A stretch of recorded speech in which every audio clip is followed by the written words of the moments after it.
la vie de la F1. Tous les grands prix sur Facebook, page News F1. La première question est assez banale. Comment en êtes-vous venu à faire vos premiers tours en karting et quel a été votre palmarès?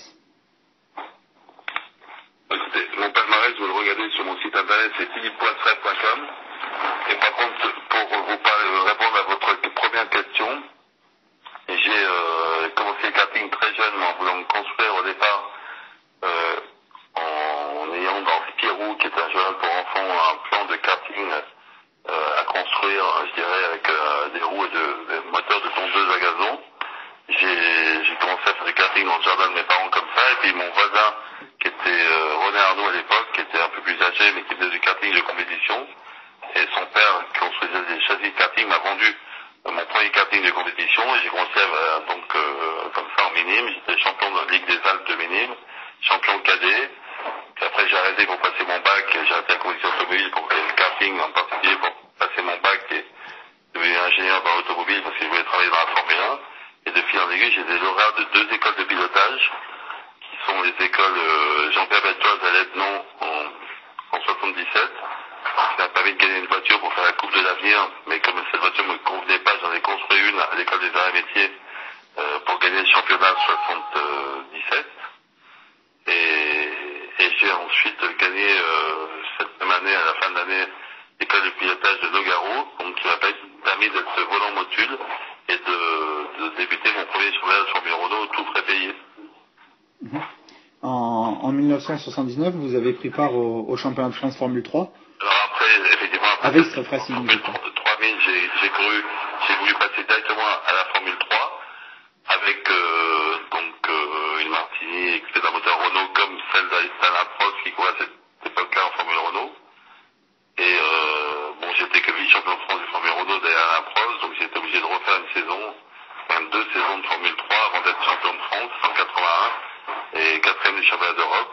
J'ai un peu galéré à l'inverse de mon concurrent direct de l'époque qui était Alain Prost, qui lui a eu la chance de passer être un championnat de Formule 3 directement en Formule 1 l'année suivante. Moi j'étais obligé de passer en Formule 2 chez AGS et puis de courir encore une fois 3 ans en Formule 2 chez AGS, puisque mon sponsor qui était Elf et l'autre Gitane, Elf surtout, n'avait de Dieu que pour Alain Prost qui était vraiment l'espoir français, et d'ailleurs il a prouvé en étant 4 fois champion du monde. Il a prouvé que Elf avait raison en misant sur lui, mais moi j'ai un peu plus galéré, il faut le reconnaître, et certainement aussi si j'ai moins de talent qu'Alain Prost, mais en tous les cas j'ai réussi quand même à gagner la finale du championnat de Formule 2 84. Vous verrez dans mon site internet, vous allez dans ma bio, vous avez tout mon palmarès, mais donc et dans votre biographie, on peut voir que... Oui, dans mon biographie, il y a tout, il y a tout. Ouais, Oui, il y a tout. Vous tapez dans mon site internet biographie, il y a absolument tout. Donc, je suis allé voir et j'ai eu la chance d'être ensuite pilote d'essai chez Renault en Formule 1. Et pour me remercier des essais, Gérard Larousse, le manager de Renault, m'a engagé une 3e voiture aux côtés de Patrick Tombé, parce qu'en fait j'étais pilote d'essai en 83 avec Alain Prost et Dick Cheever, en 84 avec Patrick Tombé de la fois oui, ce Prost qui s'est passé chez McLaren.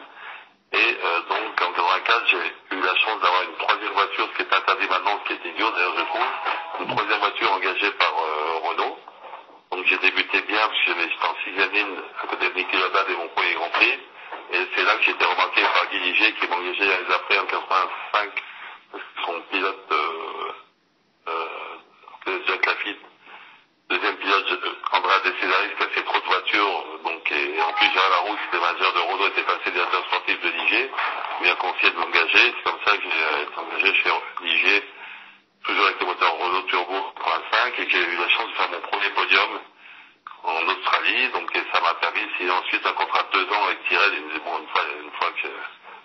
ça, je dirais, ma carrière en Formule 1 a été lancée, j'ai signé un contrat de 2 ans avec Tyrrell. Malheureusement, j'ai eu comme coéquipier des Anglais, donc c'est pas très facile pour moi parce que je n'avais que l'anglaise et des pilotes anglais qui étaient Martin Brundle la première année et Jonathan Palmer la 2e année, et que ça s'est pas mal passé, mais que la voiture n'était pas exceptionnelle, donc même si je faisais jeu égal, c'était mieux d'ailleurs la première année, j'ai fait mieux que Brundle, qui a été à sa 3e année.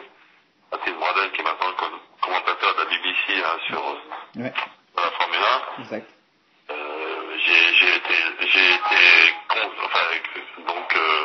confirmé l'année 87 chez Tyrrell, et au contraire de Brundle, qui a été remplacé par Palmer. C'est des pilotes d'essai de Williams. Et bon, je fais cette 2e année 87 avec Palmer, la même année, l'écurie pour laquelle j'avais été champion d'Europe de Formule 2 84 est monté en Formule 1.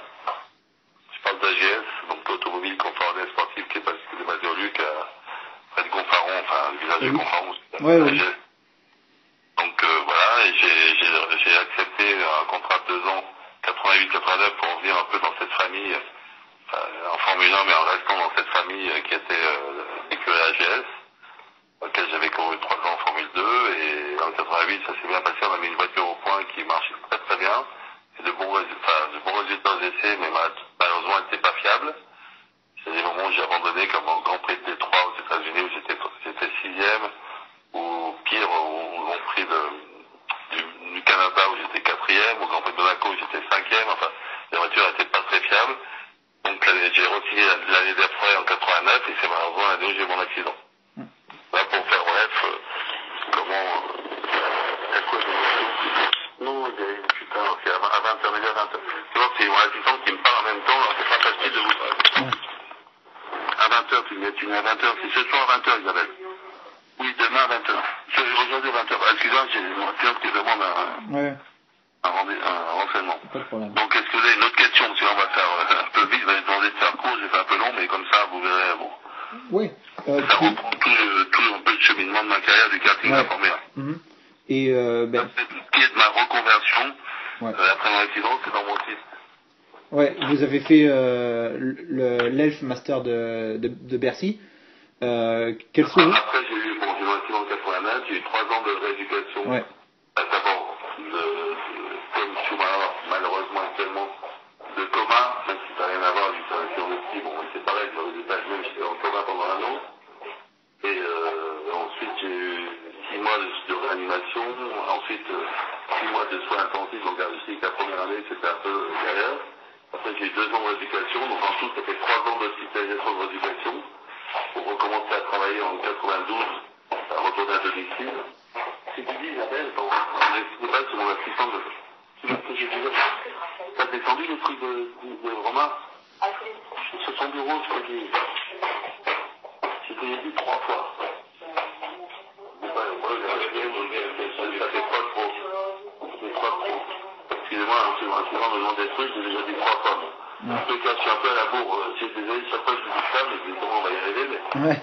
J'ai eu 3 ans d'hospitalisation et rééducation. Ensuite, je me suis reconverti dans l'événementiel sportif en ayant 2 idées, avec 2 de mes principaux sponsors sur des fidèles pour m'assurer ma reconversion, parce que c'est pas difficile pour un sportif déjà de se reconvertir. A fortiori, on n'a pas terminé son objectif dans son sport. En l'occurrence, moi, c'était de gagner les Grands Prix, d'être champion du monde si possible, mais parce qu'il serait arrivé dans le cas, je ne sais pas aller au bout de mon objectif en Formule 1, et en plus, j'ai fait 3 ans d'hospitalisation, et je deviens tétraplégique, donc c'est pas évident de se reconvertir en étant en plus tétraplégique. Donc, sur mon lit d'hôpital, j'ai eu le temps de réfléchir pendant 3 ans, et j'ai eu l'idée avec 2 de mes sponsors qui venaient me voir à l'hôpital, et au biais de mon lit dans ma chambre d'hôpital, on a eu des idées avec le Elf de faire un master de karting à Bercy, en karting d'or qui existait juste par ailleurs à l'époque, puisqu'on a inventé un nouveau sport de loisir, c'est le karting d'or, qui n'existait pas en 93, et d'avoir la solidarité des pilotes de mon époque, qui était Alain Prost, Ayrton Senna, notamment, et tous les autres sont venus du coup. Donc c'était une société du VL Prost et Senna, bien sûr. En 93, après Senna a fini 3e. Après, en 94, c'est Schumacher qui a gagné, Prost a fini que 3e aussi derrière, parce qu'il y a Emmanuel Collard, un jeune espoir qui vous connaissez, c'est un tacalet entre les deux. Et ça m'a permis de lancer l'événement pendant 10 ans, quoi, d'organiser ces masters. Et notamment, à côté des clubs de Formule 1 et des stars que j'avais une catégorie qui était sous l'égide de la CIK FIA que vous connaissez, hein, Ouais. et qui a invité les meilleurs juniors du monde, puisque pour reprendre ensuite les heures des passeurs, 10 ans après, en décembre 2011, c'est Charles Leclerc qui est cette catégorie, vous connaissez bien. Ouais. Et il faut savoir qu'en junior, quand je faisais des Masters dans les années 90, j'ai eu aussi des pilotes prestigieux qui ont gagné en junior, qu'on ne les connaissait pas bien sûr à l'époque, ils avaient 14 ans ou 15 ans. Il s'agit il y a eu David Tarion la première année, il y a eu Albon Martini par exemple en 96, Michael Schumacher m'avait dit, après avoir gagné en 94, il n'est pas venu en 95, il avait été bloqué par la grève des camions. Il est venu en 96 avec un cap tout rouge face à la catégorie des stars, il a gagné parce que il était déjà pro du karting avec Schumacher, malgré qu'il soit 2 fois champion du monde en 96. Il avait déjà été, il avait monté sa piste de karting indoor, il s'amusait à faire du kart tout le temps. Oui, il est mis sur un kart pour ainsi dire. Lui, il est resté passionné de kart, Michael Schumacher, donc il allait très vite en kart, et il gagnait, donc il m'a dit, moi ça m'intéresse pas de venir à Bercy que pour faire la course des stars et des pièces de Formule 1, parce que j'ai déjà gagné une fois. Si c'est pour encore gagner une deuxième fois et être avec un tour d'avance, ça va ce que je veux dire. Il a eu le courage de s'affronter aux juniors. Chose incroyable en 96, c'est qu'il s'est affronté aux juniors et qu'il était encore en tête devant les petits juniors. Avec son écurie KSN, la KSN, vous avez encore existé, je pense, cette écurie, à Cologne, hein, cette KFM, et donc qui a fait courir après Kubica et Vettel d'ailleurs, au karting. Eh bien, en 96, il était en tête, et il a tellement été ferté qu'il avait le pied pour laisser gagner un Français, Albon, qui était deuxième, Albon Martinet.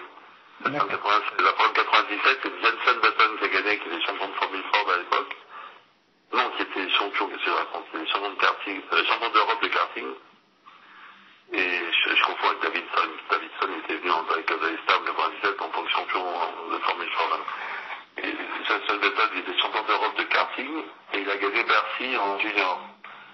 Ensuite, en 98, c'est Fernando Alonso, qui avait 15 ans, qui a gagné aussi Bercy, qui courait pour Bruno Grana de la Liamé. Vous savez, Liamé, c'est un bon constructeur italien. Ouais. Et il a gagné, il a fait la pole position, il a gagné. Ensuite, comme Charles Leclerc. En 99, c'est Robert Kubica, avec la même écurie qu'avait Schumacher en 96, qui a gagné aussi, il avait 15 ans. En 2000, c'est Lewis Hamilton qui a gagné. En 2001, c'est Sébastien Vettel devant Nico Hülkenberg. Donc vous avez vu comme les petits jeunes qui ont gagné Bercy, et je souhaite et j'avais écrit d'ailleurs, et on s'était contacté pour ça, je crois, dans Facebook, en disant que je souhaitais à Charles Leclerc la même réussite, que c'est pas nécessaire. On espère aussi. Voilà. Et en 2000, que sont devenues les cartes de 2011 justement, puisqu'il n'y a pas eu d'édition depuis? Bon, on n'a pas eu d'édition parce qu'on a eu un sponsor qui nous a lâché, et je les ai gardés pour lancer un autre événement plus général, en voiture électrique en 2014. On les a gardés pour faire la première partie de cet événement. D'accord. Et vous ils n'ont pas été utilisés. Ok. Et qu'est-ce qui manque pour une nouvelle édition de l'ERDF Mastercard? Il manque les co-sponsors, déjà. Notre deuxième sponsor, c'était l'achat Citer qui appartenait à Citroën et qui a été vendu à un groupe américain suite aux difficultés financières de Peugeot en 2012. Ouais. Et donc, on n'a pas retrouvé malheureusement un deuxième partenaire. Et puis en plus, Bercy est en travaux maintenant pendant 2 ans. Ah ben oui. En plus, il n'y a plus Bercy. Donc c'est pour ça qu'on réfléchit à d'autres événements avec les cartes de Bercy qui seront en première partie, mais ailleurs, sur d'autres endroits. Je ne peux pas vous en dire plus, parce qu'on va lancer, on va présenter cet événement en juin 2014. Ah ben, en souhaitant que vous auriez une belle réussite avec. Écoutez, c'est bon. C'est pour ça qu'il y a un peu entre ça à préparer plus mon travail, comme vous le savez, en tant que conseiller à la sécurité routière. Ouais. Il s'est passé depuis 2 jours avec l'annonce de Manuel Valls qui veut réduire les vitesses. Moi, je suis contre. Je me bats contre ça, mais bon, il faut se battre contre une montagne. On est deux. Ouais. C'est absurde. Et parlons de Michael Schumacher. Son accident tragique laisse le monde de la F1 en émoi. Que représente-t-il à vos yeux en tant que personne et en tant que pilote? Pour moi, je voulais parler de son passage à Bercy. Il est venu 2 fois à Bercy en 94 et 95.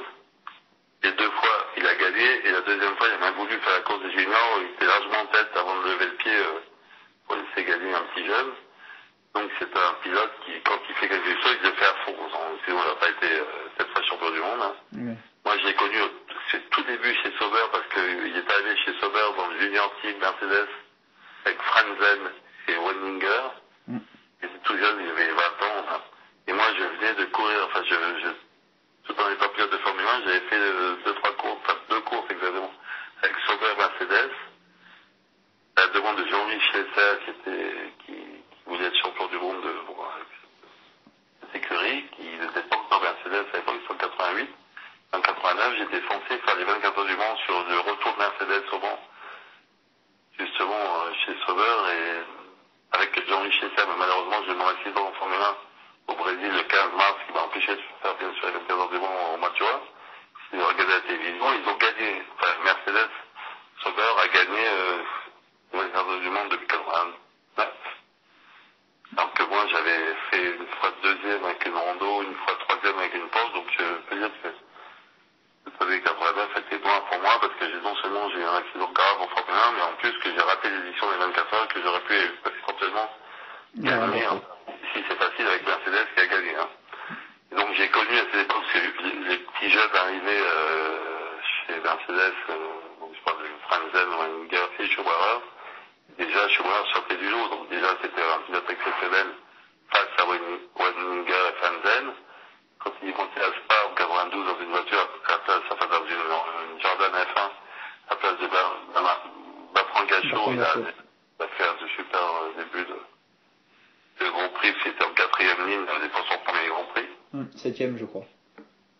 Ouais, 7e ou 8e, je ne me souviens plus, mais en tous les cas, il avait fait face à De Cesaris, son pilote, déjà forte impression, ce qui a donc mis la puce à l'oreille à Flavio Briatore qui l'a engagé tout de suite.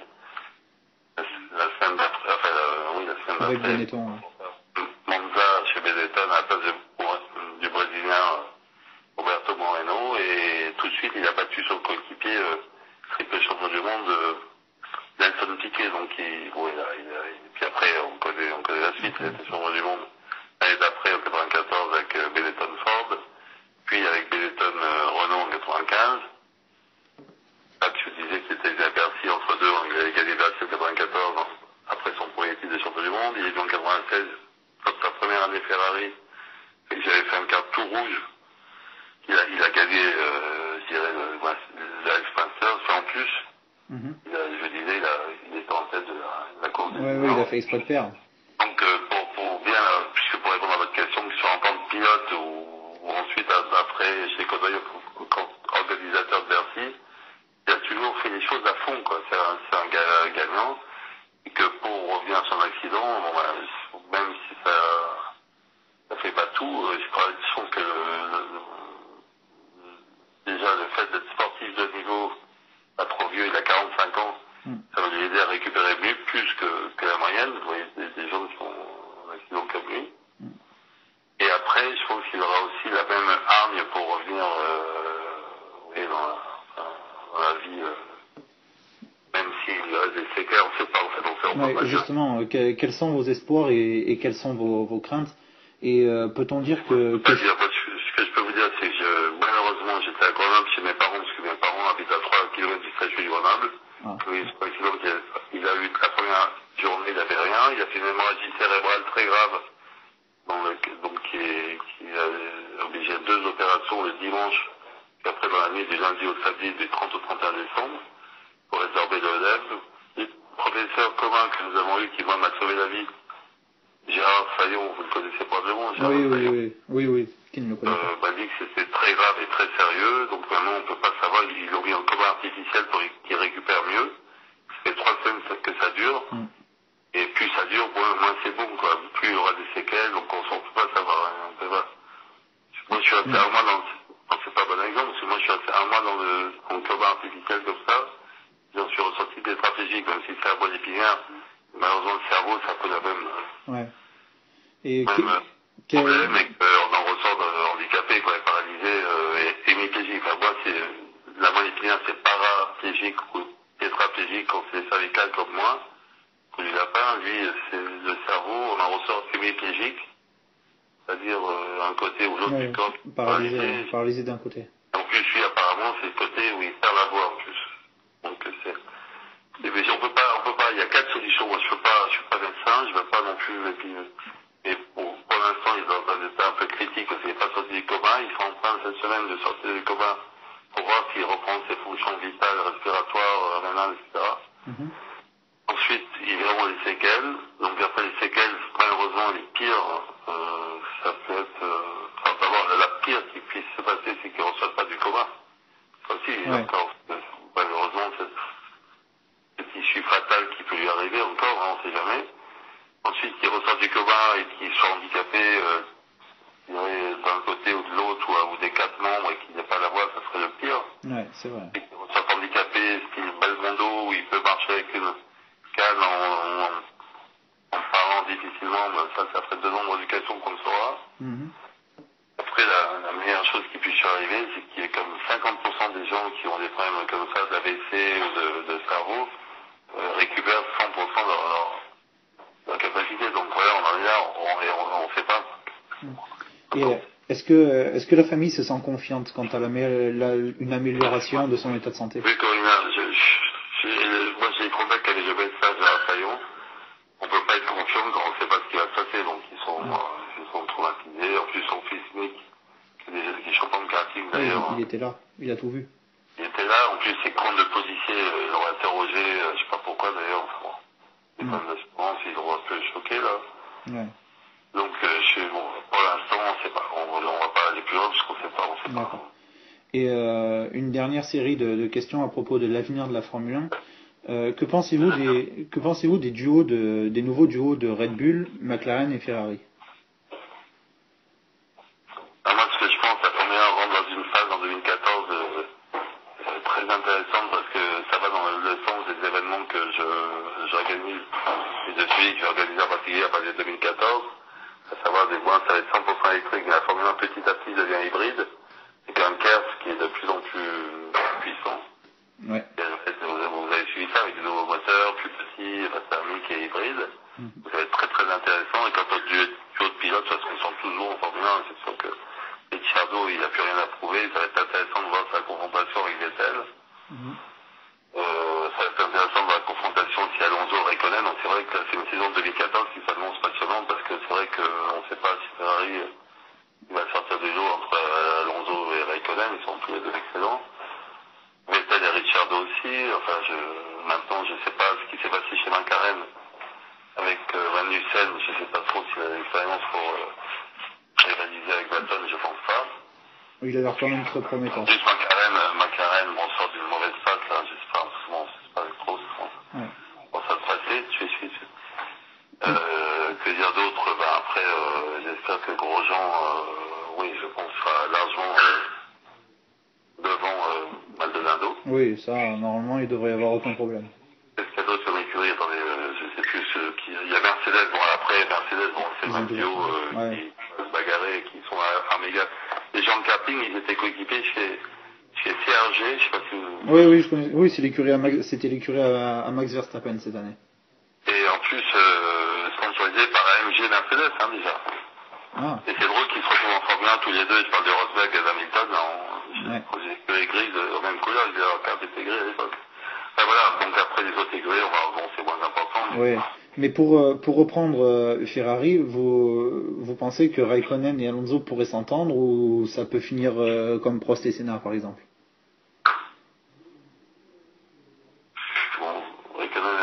C'est-à-dire que Raikkonen, il y a un tel caractère avec Alonso, il l'a prouvé avec Hamilton déjà, comme Prost et Senna avant, vous vous souvenez de la, non, je sais pas quelle année c'était là.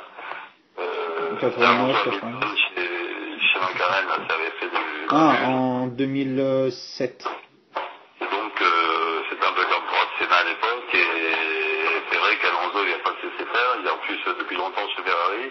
Raikkonen, il a un avantage qu'il a été champion du monde chez Ferrari, donc ils vont tous les deux voir gagner, ça risque de faire un duo comme ça, on verra bien. Mais... Oui, mais c'est pas le genre à être numéro 2, donc il va pas se laisser faire. C'est bien pour ça que ça risque de faire comme Prost chez Senna ou Hamilton.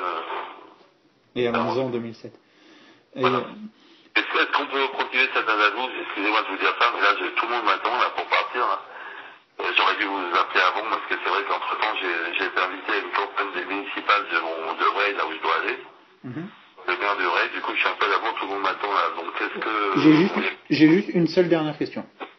On peut se terminer demain matin, si vous voulez. Demain matin, je travaille. Là, j'ai juste une question, elle est très rapide. Oui, dites-moi. Êtes-vous pour ou contre des circuits entièrement équipés de runoff, comme ceux du Paul Ricard et Abu Dhabi? J'ai pas compris. Entièrement équipé de quoi? De runoff, comme ceux du Paul Ricard et Abu Dhabi. Plutôt que mettre du bac à gravier partout, que c'est dangereux quand même. Moi, plus on met la sécurité en avant, plus je suis content. Par contre, ça aseptise un peu la Formule 1. C'est vrai qu'après, on se permet des plus limites entre la piste et les rebords. Enfin, vous avez bien ce qui s'est passé à Abu Dhabi avec, vous savez, Alonso et Verne. Voilà. Donc c'est un peu dommage. D'un côté, c'est bon pour la sécurité. Donc moi, de toute façon, je vais vous dire, je pense que malheureusement, et c'est bien pour ça que j'aurais dit un événement qui va un peu révolutionner, vous verrez les choses, que la Formule 1 est arrivée au bout d'un cycle qui fait que ça ne sait quoi faire pour réduire les vitesses. Ils les rendent hybrides, ils font des... Oui, j'arrive. Ils les rendent hybrides et il y a eu des circuits aseptisés qui ont tous identiques. Et donc après, on risque de se trouver avec qu'on soit aux quatre coins du monde avec des circuits identiques, quoi. C'est ça le problème. Ouais. Et moi, les circuits les plus beaux que j'ai trouvés, qui m'espèrent à Stron, c'est des circuits comme Spa. Qui sont naturels et vallonnés, et c'est naturel, hein, et ça, ouais. Il restera en Formule 1 des circuits comme ça, quand même. Ouais, c'est vrai que Spa-Francorchamps, c'est dangereux, il y a des rebords, enfin, il n'y a pas de... Ouais, voilà, il n'y a pas de runoff. Monza aussi, c'est très dangereux. Voilà, mais bon. Voilà. Surtout en cas de pluie. N'hésitez pas à me rappeler un soir ou ce week-end, vous le faites quand votre blog, enfin votre... Là, maintenant ça y est, j'ai fini, donc je vais quand j'ai un moment, je vais écrire et après je le publierai. Vous pouvez m'envoyer pas un bon à tirer, parce que je sais que les journalistes n'aiment pas ça, mais un peu avant de le mettre en ligne, si jamais il y avait 2-3 petites rectifications où vous êtes trompé dans tel ou tel truc. Ouais, je vous envoie, quand j'ai fini, je vous l'envoie. Vous l'envoyez, vous pensez le finir quand? Ce soir ou demain. Bon, à ce moment-là, vous m'envoyez, si c'est ce soir, je vous réponds demain dans la journée. Ouais, ok, ça va, je vais faire au plus vite, je vais faire au mieux. Vous m'envoyez à philippe@thread.com, mais vous avez mon mail. Ouais, je l'ai, ouais. Comme ça, si vous voulez, par retour, en 5 minutes, je vous dis, tiens, vous avez fait une petite erreur à tel endroit, ou voilà, je vais pas... Ouais, pas de souci. Je vais pas refaire l'article, c'est juste s'il y avait des erreurs de date ou de... D'accord, pas de souci. Ok, merci d'avoir pris quelques minutes. Sur philippe.thread.com, vous avez toutes les infos. Hein. Ouais, j'ai vu, c'est comme ça que j'ai fait l'interview. Désolé du fait que je sois jamais disponible, là, j'ai un début d'année. Je comprends. Voilà. Merci beaucoup et bonne chance dans les différentes causes que vous défendez. J'attends avec impatience votre interview, mais dans tous les cas, ça me fait plaisir de vous conseiller ça. Je sais que c'est même annoncé dans Facebook. Avec plaisir. À bientôt, je vous laisse, que tout le monde m'attend. Hein. Ok, merci beaucoup. Au revoir. Toute la vie de la F1, tous les grands prix sur Facebook, page News FM. I feel like 10, 91.